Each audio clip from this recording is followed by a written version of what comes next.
السلام علیکم۔ معظم میں سے انسانیت اور خدمت نکال دی جائے تو صرف عبادت رہ جاتی ہے، اور محض عبادت کے لیے پروردگار کے پاس فرشتوں کی کوئی کمی نہیں۔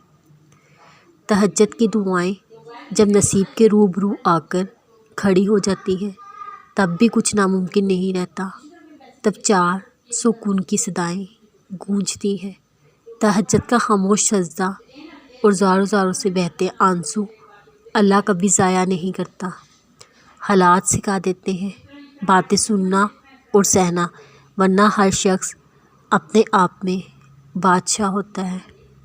ہم میں سے زندہ وہی رہے گا جو دلوں میں زندہ رہے گا۔ دلوں میں زندہ وہی رہتے ہیں جو خیر بانٹتے ہیں، محبتیں بانٹتے ہیں، آسانیاں بانٹتے ہیں۔ امید کبھی نہ چھوڑنا، کل کا دن آج سے بہتر ہوگا انشاءاللہ۔ اللہ تمہاری چاہ سے انکار نہیں کرتا، وہ اجر سنبھال رکھتا ہے، وہ صدائیں رد نہیں کرتا، بہتر وقت پہ نواز دیتا ہے۔ سکون کی تلاش میں در بدر پھرنے کے بجائے اللہ کے حضور سجدہ کر لو، باخدا سکون پاؤ گے جو پہلے کبھی نہ پایا ہوگا۔ یا اللہ وہ صبر عطا کر جن کے بعد کبھی حوصلہ نہ ٹوٹے، آمین۔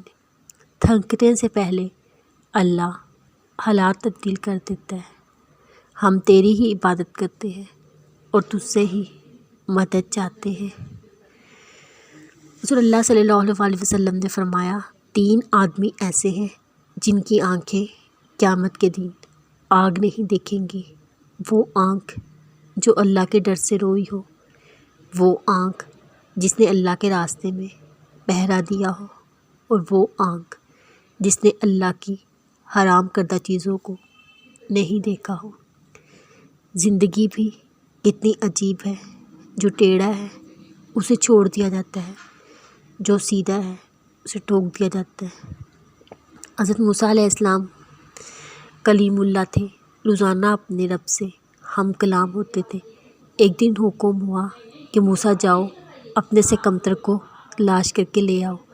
موسیٰ علیہ السلام نے حکم خدا سے ساری کائنات چین چاند ماری، مگر اپنے سے کم کسی کو نہ پایا۔